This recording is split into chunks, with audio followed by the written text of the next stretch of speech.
पहले तो आजकल मुझे लग गया हमें कि बच्चे भी आजकल इतने ग्रजेस वगैरह लेके नहीं चलते हैं दिलों में, उनके भी वो भी काफ़ी मैच्योर्ड हो गए हैं और चीज़ें उनको जल्दी से सॉर्ट कर लेते हैं, क्योंकि मुझे नहीं लगता आज आज के टाइम में कोई बच्चा अपने पेरेंट्स से इस तरीके से रहता होगा, उदास या रह पाता होगा ज़्यादा दिन तक। ये पॉसिबल ही नहीं है। क्योंकि पेरेंट्स उनको इतने अच्छे संस्कार देते हैं ना बच्चों को शुरू से ही। मेरे बच्चे हैं तीनों, मैंने तीनों बच्चों को बचपन से सिखाया कि झूठ नहीं बोलना, किसी का दिल नहीं दुखाना, बड़ों का रिस्पेक्ट करना, वाणी विनम्रता पूर्ण रखना। तो ये सब बातें मेरे बच्चों को मैंने बचपन से समझा दी थी। तो अब आज भी घर में कोई आता है बड़ा तो बच्चे तुरंत खड़े हो जाते हैं, उनका वेलकम करते हैं, वो जाते हैं तो उनको बाहर तक छोड़ने आते हैं सब साथ में। तो ये चीज़ें मैंने बचपन से बच्चों को सिखाई थी, तो मेरे बच्चे आज तक उनको फॉलो कर रहे हैं। मुझे बहुत खुशी होती है इस चीज़ की। पूजा पाठ करते टाइम कैसे पूजा करनी चाहिए, किस तरह से किसी के साथ बिहेवियर करना चाहिए, ये सब चीज़ें मैंने बचपन में ही क्लियर कर दी उनके बच्चों के। तो मैंने बच्चों को, मेरा मानना है बच्चों को पूर्ण शिक्षित करके भरी भीड़ में छोड़ दो, खुली भीड़ में छोड़ दो, फिर देखो आपका बच्चा विजेता बन के ही आएगा, लौटेगा। अगर अगर आपका बच्चे के अंदर प्रॉपर वो लेसन्स नहीं गए होंगे तो वो इन्फ्लुएंस हो जाएगा और भटक जाएगा रास्ता।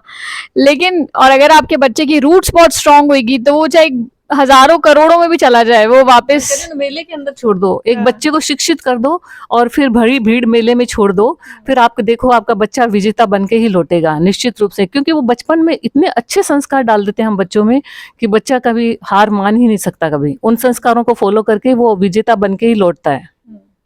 चलो ये तो हो गई कुछ ज्ञान वाली बातें। अब हम कुछ थोड़ा हंसी मजाक वाले मूड में आ जाते हैं। अब मैं आपसे जानना चाहूंगी मम्मी, आप अपने टीचर्स डे पे क्या करते थे, किस तरीके से सेलिब्रेट करते थे? मैं टीचर्स डे पे कुछ, कभी हम लोग बहुत अच्छा कार्यक्रम होता था स्कूल में और कॉलेज में, तो हम लोग बड़े अच्छे से टीचर्स का हम रेस्पेक्ट वो करते थे, वेलकम करते थे, रेस्पेक्ट करते थे और खूब अच्छे अच्छे उनके सामने प्रोग्राम करते थे। लेकिन एक मुझे याद आ रही है, मैंने एक हास्य कविता सुनाई थी एक, तो मैंने टीचर्स को हास्य कविता सुनाई तो टीचर्स को बहुत पसंद आई। हालांकि वो कटाक्ष व्यंग्य था शिक्षा पद्धति पे, थोड़ा सा जो एक टाइम की शिक्षा पद्धति ऐसी हो गई थी तो उस पर थोड़ा व्यंग्यात्मक था। लेकिन टीचर्स ने, किसी ने मुझे डांटा नहीं। मैंने सोचा वहाँ से निकल के कि मुझे डांट पड़ेगी, लेकिन मुझे डांटा नहीं। तो उस कविता से सब खुश हुए और सब ने मेरी पीठ थपथपाई, तो मुझे अच्छा लगा। तो अगर आप दो लाइनें मेरे दर्शकों को सुनाना चाहो तो मम्मी प्लीज, हम लोग सब आ तो रहे। थे माफ करो अध्यापक जी, थे माफ करो अध्यापक जी, आप बात जरा सी काणी है, था काली आज पढ़ाई में, ना आनी है ना जानी है। ए नहीं सभ्यता सीखे है, थे काई पाठ पढ़ाओ हो, क्लासा में कच्चा राखो हो, ट्यूशन में जी ललचाओ हो।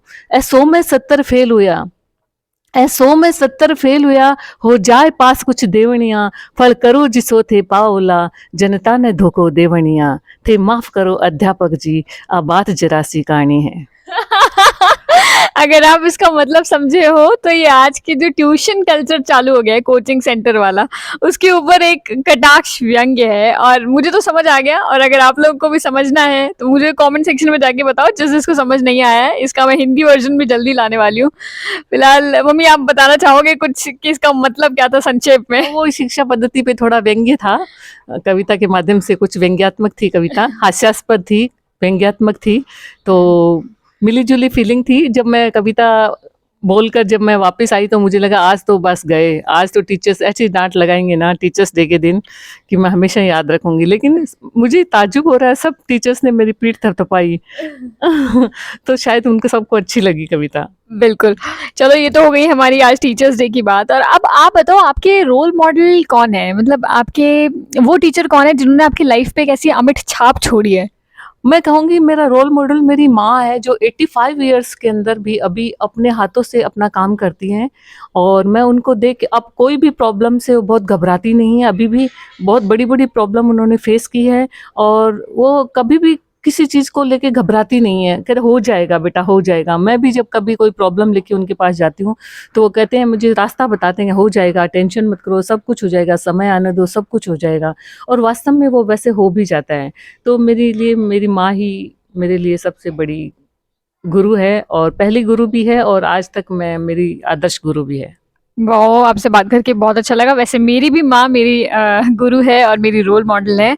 और मैं आपसे पूछूँगी, चलो अब एक लास्ट क्वेश्चन है मेरा कि एक बच्चे के मानसिक शारीरिक विकास में उसके ऑलराउंड डेवलपमेंट में कि एक फैमिली का क्या रोल रहता है, पूरी फैमिली का, मतलब क्या बच्चा खुद अकेले रह के अपना फुल डेवलपमेंट कर सकता है या फिर उसे पूरी फैमिली से कुछ ना कुछ सीखने को मिलता है? और क्या देखिए, पहले जॉइंट फैमिली होती थी, जॉइंट फैमिली में भी आप बच्चा बहुत जल्दी ग्रो करता था।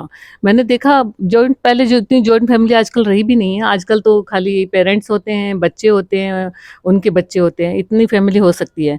लेकिन उससे पहले जब एक टाइम था जब बड़ी-बड़ी फैमिली साथ में रहती थी, तो फैमिली में बच्चों की ग्रोथ बहुत जल्दी-जल्दी होती थी। वो बोलना भी जल्दी सीखते थे, चलना भी जल्दी सीखते थे, हर काम वो जल्दी सीखते थे। मतलब उस टाइम बच्चों की ग्रोथ बहुत अच्छी होती थी। और आजकल हम देखते हैं कि बच्चों को कई बार बोलने में टाइम लगता है तो हम चिंतित हो जाते हैं, अकेले रहते हैं, हमें समझ नहीं आता, हड़बड़ाहट रहती है हर चीज़ की। अकेले ग्रोथ नहीं हो सकती, पूर्ण ग्रोथ फैमिली के साथ ही हो सकती जैसे है। अगर मैं अपना पर्सनली बात करूँ तो पहले बाई वगैरह, मैं हमारी दादी वगैरह ये सब रहती थी घर पे, तो क्या होता है कि एक उनसे कुछ सीखने को मिला, शिव जी और अब उनके एक भजन एक सीखने लेकिन को एक मिले। क्वेश्चन मैं पूछ रही हूँ अब आपसे, आप बताओ आपकी दादी की फेवरेट जो लाइन थी, 2 आपको सिखा के गई हैं, गुरु पे ही सिखा के गई हैं वो आप मुझे बताओ आज के दिन? मेरी दादी हमेशा कहा करती थी, देखिए मैंने भी मेरी फैमिली में मतलब हर इंसान से कुछ ना कुछ सीखा है, और मेरा मानना है एक फैमिली पूर्ण ही तब होती है जब आपको उसमें बड़े हो छोटे हो हर एज ग्रुप के लोग होते हैं, तभी मजा भी आता है रहने का, वरना ऐसा कोई खाली खाली सा लगता है। तो मैंने बाई से एक चीज सीखी थी, बाई मेरी दादी है, तो वो हमेशा बोला करती थी कि ज्ञानी के हम गुरु हैं और मूर्ख के हम दास, उसने उठाया डंडा तो हमने जोड़े हाथ। इसका मतलब आप समझ ही गए होंगे, बहुत इजी लैंग्वेज है, बहुत इजी लाइंस है। क्योंकि ज्ञानी व्यक्ति के तो हम गुरु हैं, ज्ञानी व्यक्ति हैं उसके तो हम गुरु हैं, उसको हम कुछ भी अच्छी-अच्छी मतलब बातें ज्ञानी बताएँगे से तो तो उसको समझ हाँ, में आएगा। लेकिन मूर्ख के हम दास, मूर्ख आदमी के हम दास हैं। वो अगर डंडा उठाएगा तो हम हाथ जोड़ लेंगे उनके सामने कि आप बड़े हो। हाँ, मतलब मूर्खों से बहस नहीं करनी चाहिए, उनके सामने आप हाथ जोड़ के निकल सकते हैं, क्योंकि अल्टीमेटली आप अपना टाइम वेस्ट करेंगे। और ज्ञानियों के साथ में बहस भी करेंगे तो कुछ सीखने को मिलेगा। वो लड़ाई नहीं करेगा आपसे, वो आपसे एक कंस्ट्रक्टिव आर्ग्यूमेंट करेगा जिसमें वो आपको सही और गलत की पहचान सिखाएगा।